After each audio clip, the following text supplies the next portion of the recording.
하나님 말씀은 누가복음 9장 37절에서 50절 말씀입니다. 신약 성경 107면입니다. 신약 성경 107면 누가복음 9장 37절에서 50절 말씀입니다. 저와 여러분이 말씀을 한 절씩 번갈아 읽고 50절은 함께 읽습니다. 제가 먼저 37절을 읽습니다. 이튿날 산에서 내려오시니 큰 무리가 맞을세 무리 중에 한 사람이 소리질러 이르되 선생님 청컨대 내 아들을 돌보아 주옵소서. 이는 내 외아들이니이다. 귀신이 그를 잡아 갑자기 부르짖게 하고 경련을 일으켜 거품을 흘리게 하며 몹시 상하게 하고야 겨우 떠나가나이다. 당신의 제자들에게 내쫓아 주기를 구하였으나 그들이 능히 못하더이다. 예수께서 대답하여 이르시되 믿음이 없고 패역한 세대여, 내가 얼마나 너희와 함께 있으며 너희에게 참으리요. 내 아들을 이리로 데리고 오라 하시니 올 때에 귀신이 그를 거꾸로 들이고 심한 경련을 일으키게 하는지라. 예수께서 더러운 귀신을 꾸짖으시고 아이를 낫게 하사 그 아버지에게 도로 주시니 사람들이 다 하나님의 위엄에 놀라니라. 그들이 다 그 행하시는 그 모든 일을 놀랍게 여길세 예수께서 제자들에게 이르시되 이 말을 너희 귀에 담아두라. 인자가 장차 사람들의 손에 넘겨지리라 하시되 그들이 이 말씀을 알지 못하니 이는 그들로 깨닫지 못하게 숨긴 바 되었음이라. 또 그들은 이 말씀을 묻기도 두려워하더라.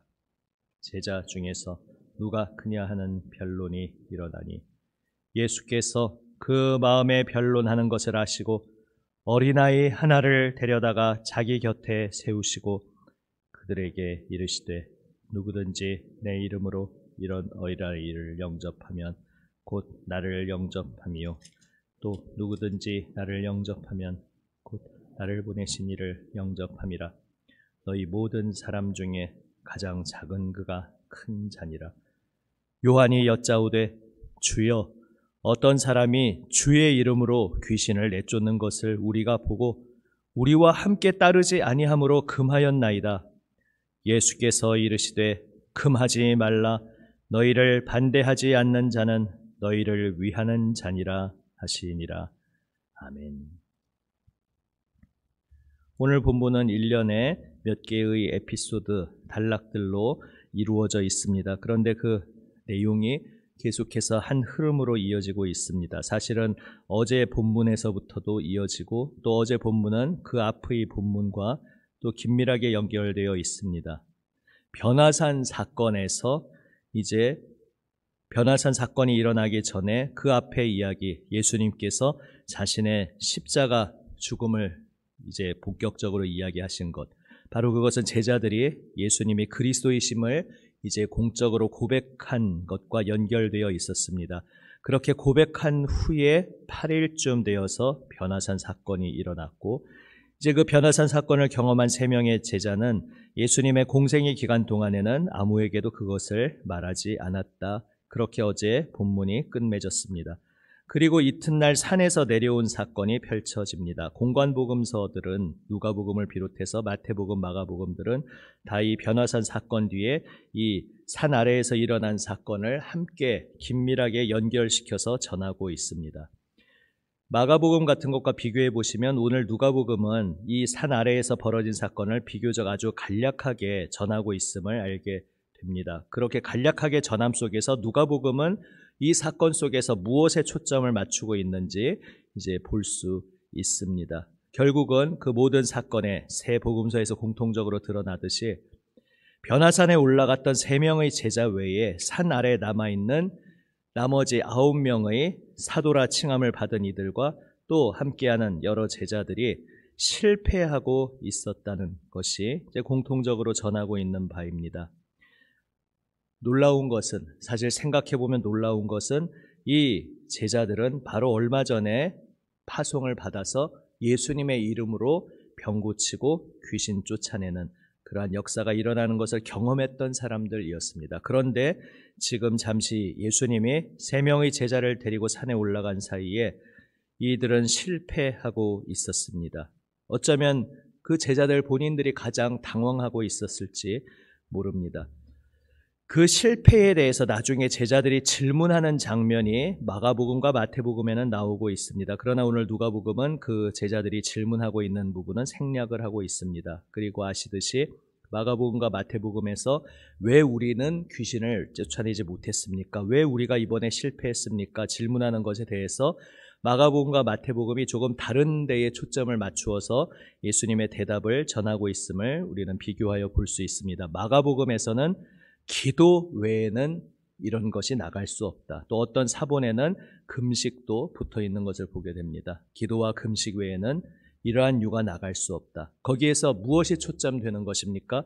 어떤 기도 혹은 기도와 금식이라는 프로그램에 특별한 능력이 있다는 것이 아니라 제자들이 결국 기도하지 않았다는 것을 반대로 말해주고 있는 본문임을 알 수 있습니다. 그러니까 미루어 짐작컨대 이미 이들은 귀신을 쫓아내는 일도 경험했고 병 고치는 일도 경험했기에 이제는 자동으로 그것이 된다고 착각하고 있었을 수 있습니다. 하지만 지금까지 늘 당연하게 해왔던 일인데 기도하지 않자, 다시 말해 하나님께서 이 일을 행하신다는 것을 망각하고 마치 자신들이 무슨 이미 능력을 내 속에 전담으로 가지고 있다는 듯이 내 속에 그것을 내 전용으로 소유하고 있다는 듯이 착각했을 때, 그래서 주님께서 하신다는 것을 망각하고 주님을 의지하지 않았을 때에 그들은 실패했다는 것을 예수님의 대답을 통해 깨닫게 됩니다. 마태복음에서는 믿음에 대해서 대답하시는 것으로 나옵니다. 너희에게 겨자씨 하나일 만한 믿음만 있었어도 이 산을 명해서 저기로 옮겨지라 해도 이루어질 것이다 말씀하십니다. 아주 다른 대답 같지만 결국은 같은 의미의 대답입니다.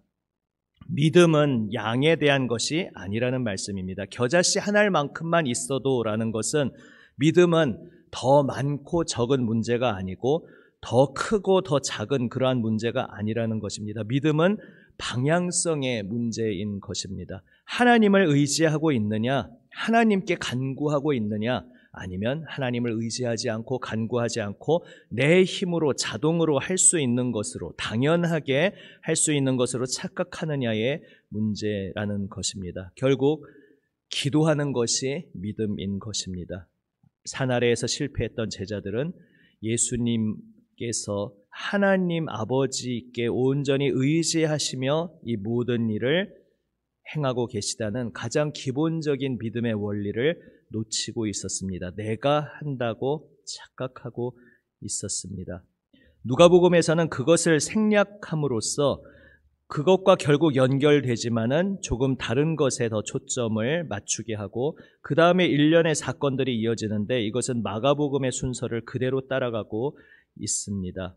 무슨 이야기인가 하면 오늘 산 아래에서 일어났던 실패의 사건 이후에 예수님께서 다시 한번 예수님이 사람들 손에 넘겨지는, 죽임당하시는 이야기를 하시는 장면, 그 다음에 제자들끼리 누가 크냐 하는 다툼이 일어나는 장면, 그 다음에 어떤 사람이 예수님의 이름을 이용해서 활용해서 귀신을 쫓아내고는 있지만 우리 일행과는 함께하지 않아서 금지했다라는 제자들의 이야기, 이것이 똑같은 흐름으로 마가복음을 따라서 함께 이어지고 있습니다. 그리고 이것은 당시의 사실의 순서가 그러해서 그냥 적었을 수도 있지만 긴밀한 한 주제로 연결되어 있습니다.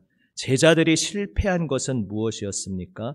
제자들은 결국 예수님이 지금 어떠한 원리로, 어떠한 모습으로 이 일을 행하시는지 깨닫지 못하고 있었습니다. 십자가 죽음의 비밀을 아직 온전히 알지 못하고 있는 것과 마찬가지입니다. 앞에 십자가의 예고에 대해서 말씀하시는 것에서도 베드로를 비롯한 제자들이 그것을 오해하고 만류하는 사건도 누가복음에서는 생략하고 있습니다. 그래서 그것이 명확히 드러나지 않는 것 같지만 그렇게 함으로써 제자들이 실패했다는 데에 강조를 하는 것보다 예수님께서 계속해서 일관되게 십자가의 길에 대해서 말씀하고 계시다는 데에 집중하고 있습니다. 결국 오늘 산 아래에서 제자들이 실패한 것을 오늘 누가복음의 흐름에서는 어떻게 읽을 수 있습니까? 그들은 지금 예수님의 십자가의 도를 온전히 붙잡고 있지 못했다는 것입니다.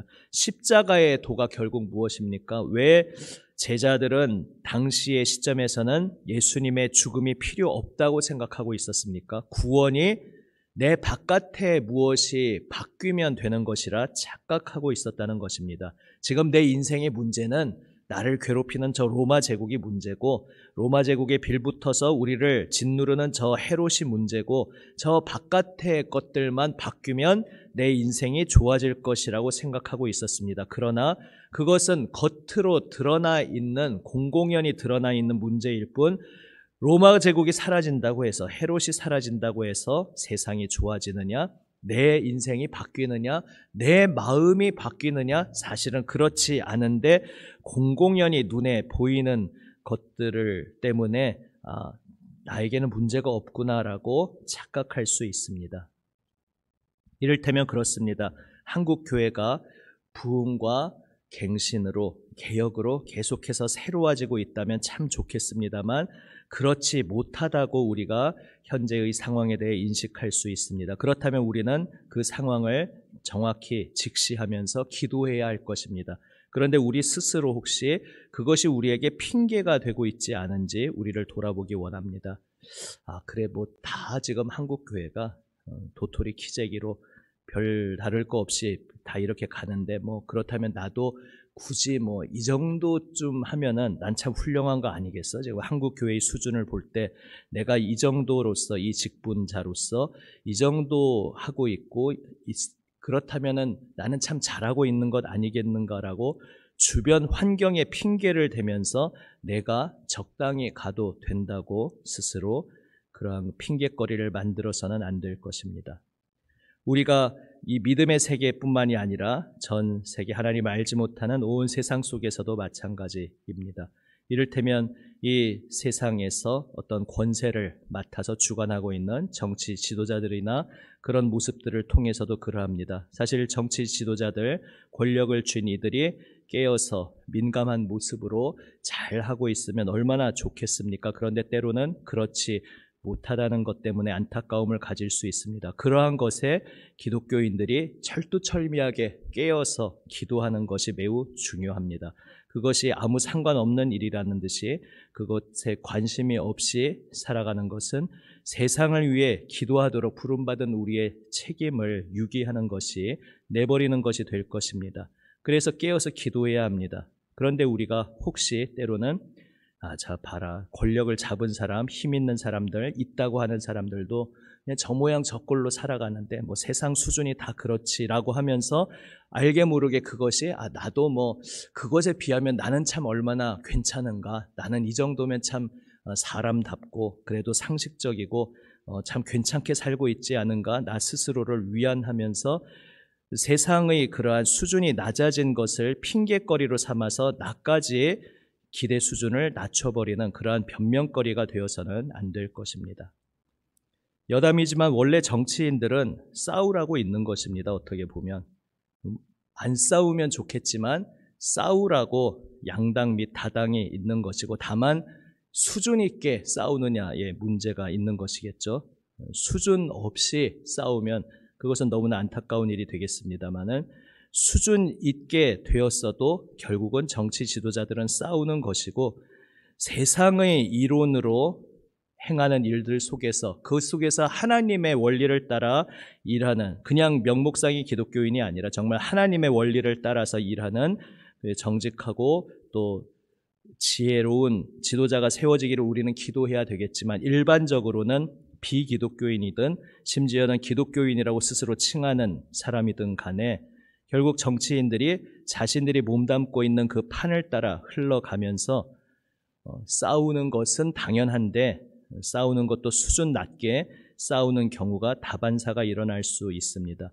그것은 안타까운 일이고 우리는 기도해야 하지만 그것이 우리에게 무슨 절망이 될 필요가 없습니다. 그것이 우리에게 인생 참, 세상 참 돌아가는 꼴이 아무 희망이 없구나라고 하면서 나 스스로에게도 아무 기준을 세우지 않는 핑곗거리가 되어서는 안 될 것입니다. 패역한 세대 가운데 로마 제국과 바깥의 모습들이 사라지기를 기대하면서 그렇게 되는 것이 구원이라고 사람들은 착각하고 있었습니다. 메시아가 그리스도가 오셔서도 바깥의 것들을 다 해결해 주시면은 나에게 지금 물질이 없어서 궁핍한 것을 물질을 채워주시고 지금 세상을 부조리하게 이상하게 돌아가게 만들고 있는 그러한 권력자들을 다 물리쳐 주시고 그래서 메시아가 친히 모든 것들을 강제로 다 끌고 가면 멱살 잡고 끌고 가주면 이 세상이 그렇게 새로워질 것이라고 사람들은 착각하고 있었습니다. 그러나 하나님의 길은 전혀 달랐습니다. 하나님께서 이제 궁극적인 성취로 잠정적인 구약시대에는 잠정적인 방법으로 행하실 때도 있었지만 이제 궁극적인 성취의 때에 하나님께서 유일하게 보내신 구세주 그리스도를 통해서 하실 일은 우리의 저 깊은 심령,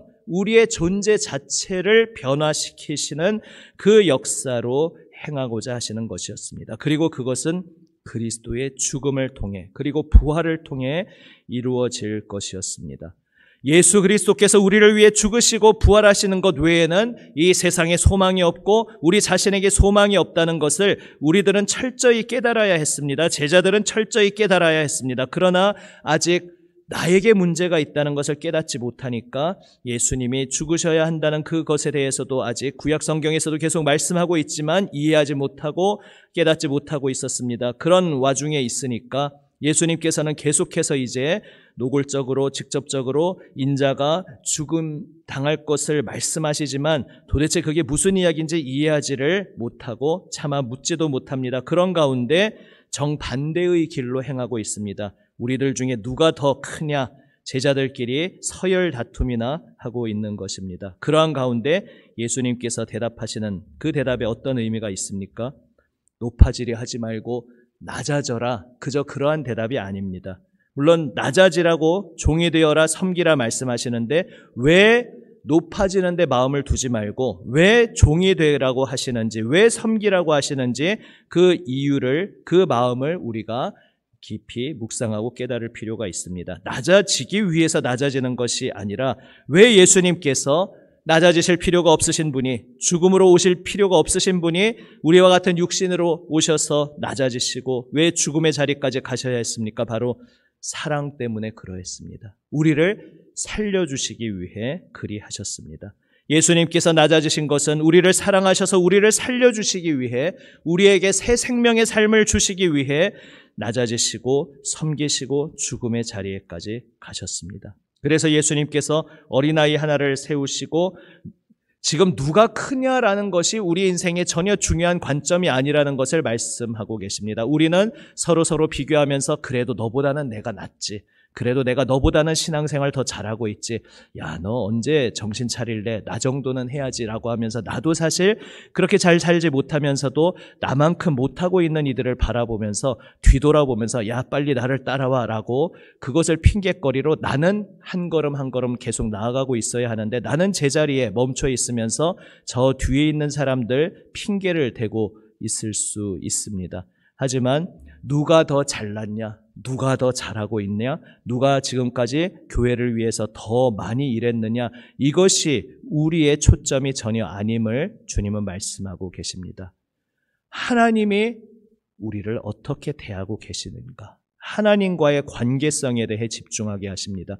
하나님은 우리가 생각할 때에 가장 작다고 가장 보잘것없다고 우리는 생각하는 그 한 사람을 그분 자신처럼 귀히 여기시는 분이라는 것을 주님께서 말씀하십니다. 우리가 볼 때 보잘것없어 보이는 그 작은 어린아이 하나 예수님의 이름으로 영접할 때 그것이 바로 예수님을 영접하는 것이고 예수님을 보내신 하나님을 영접하는 것이라 말씀하시면서 우리의 관점을 완전히 뒤바꿔 주십니다. 완전히 바뀐 새로운 관점으로 우리를 초청하고 계십니다.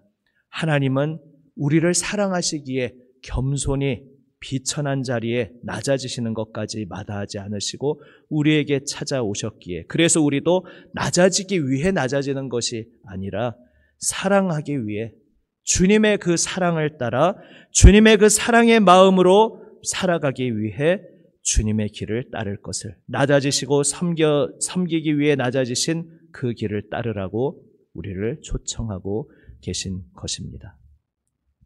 예수님의 이름으로 행하고 있지만 예수님 일행에 함께하지 않는 이제 독특한 모습이, 당시에 예수님이 육신으로 이 땅에 계실 때 과도기적으로는 그러한 현상이 있었습니다. 그것에 대해서도 예수님께서 열어두신 그 마음에서도 예수님이 무엇에 집중하고 계시는지를 보게 합니다.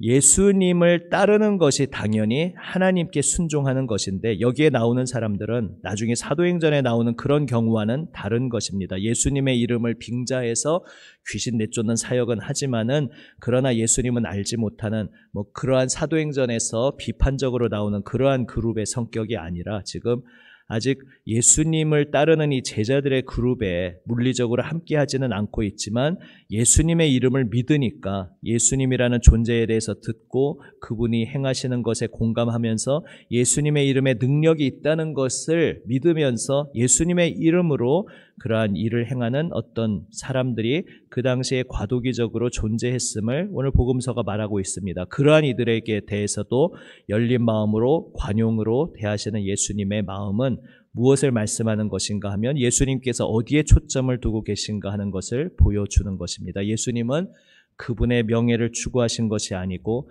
예수님은 오직 예수님의 이름으로, 예수님이 이 땅에 오셔서 절망 가운데 있었던 한 생명이 새 생명의 자리로 돌아온다면 그것으로 인해 우리는 함께 기뻐할 수 있다. 그래서 바로 우리 한 사람 한 사람을 생명길로 인도하시는 데에 모든 마음을 쏟으며 낮아지는 길, 섬기는 일로 가고 계셨습니다. 그 예수님의 마음속에서는 서로 비교하면서 누가 더 중요하냐, 누가 더 많이 했냐, 누가 더 많이 업적을 세웠느냐, 이러한 관점은 들어설 자리가 없었습니다. 오히려 그러한 것들이 마음에 들어서기 시작할 때에 그 마음에는 반대로 예수님을 나의 주인으로 모시게 되는 자리가 점점 없어진다는 것을 경각심을 가지고 깨달으라고 주님께서 말씀하고 계신 것입니다.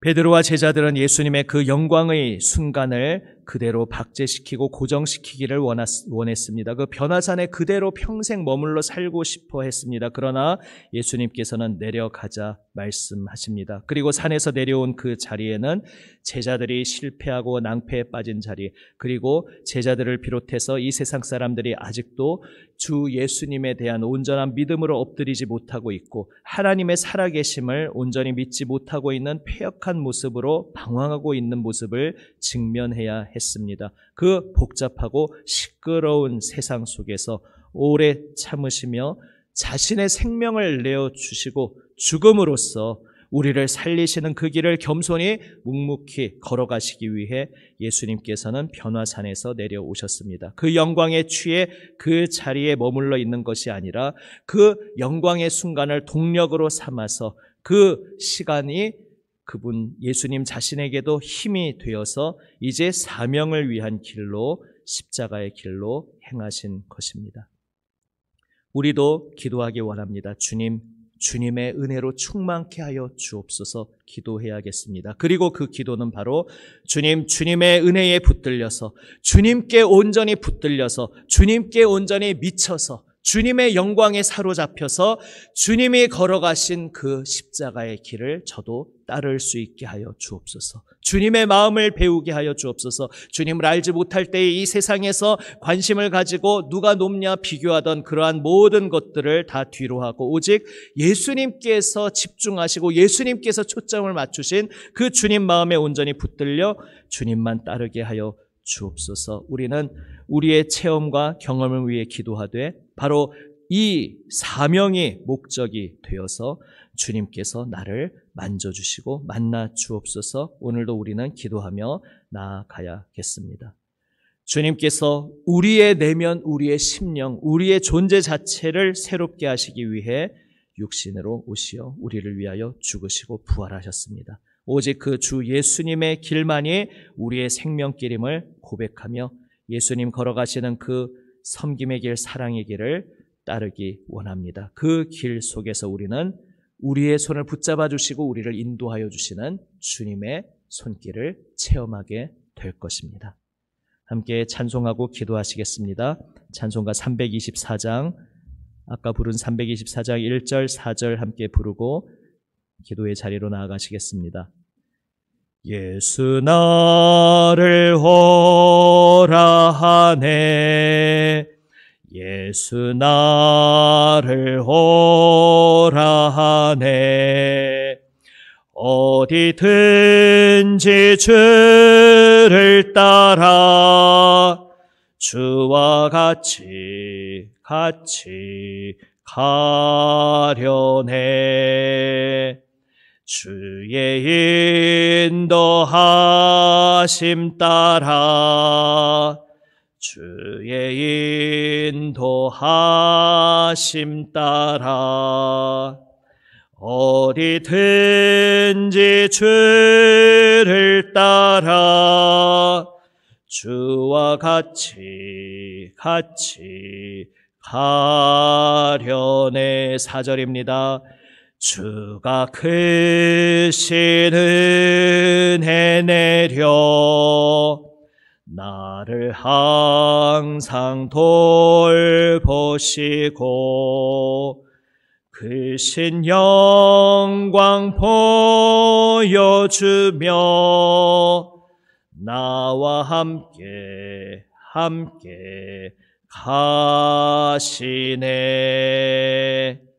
주의 인도하심 따라 주의 인도하심 따라 어디든지 주를 따라 주와 같이 가려네. 아멘. 기도하시겠습니다. 아버지 하나님, 저희를 사랑하시어 저희를 새 생명의 삶으로 인도하시기 위해 낮아지시고 섬기시며 십자가 죽음의 길로 행하신 우리 주 예수님 크신 은혜에 감사드립니다. 주님, 우리를 살리시는 그 사랑의 마음이 저희의 마음이 되기를 원합니다. 주님 걸어가신 그 길이 바로 저희가 따라야 할 새 생명의 길, 영생의 길임을 고백합니다. 주님, 저희를 붙들어 주시고 인도하시는 주님 손길 따라 어디든지 주님 따라 주님과 함께 동행하게 하여 주시옵소서. 오늘도 저희의 모든 삶의 자리에서 주님을 따라 걸어감이 어떠한 모습인지, 주님과 함께 동행하는 것이 어떠한 마음인지 저희로 깨달아 알게 하여 주시고, 오늘 살아가는 저희의 모든 삶의 순간순간 속에서 저희와 함께 하시는 주님을 따라가게 하여 주시옵소서. 사랑의 길, 섬김의 길을 기쁨으로 주님과 함께 걸어가기에 기쁨의 감격으로 걸어가게 하여 주시옵소서. 우리 구주 예수 그리스도의 이름으로 기도드립니다. 아멘. 주님 가르쳐 주신 기도 함께 드립니다. 하늘에 계신 우리 아버지, 아버지의 이름을 거룩하게 하시며 아버지의 나라가 오게 하시며 아버지의 뜻이 하늘에서와 같이 땅에서도 이루어지게 하소서. 오늘 우리에게 일용할 양식을 주시고 우리가 우리에게 잘못한 사람을 용서하여 준 것 같이 우리 죄를 용서하여 주시고 우리를 시험에 빠지지 않게 하시고 악에서 구하소서. 나라와 권능과 영광이 영원히 아버지의 것입니다.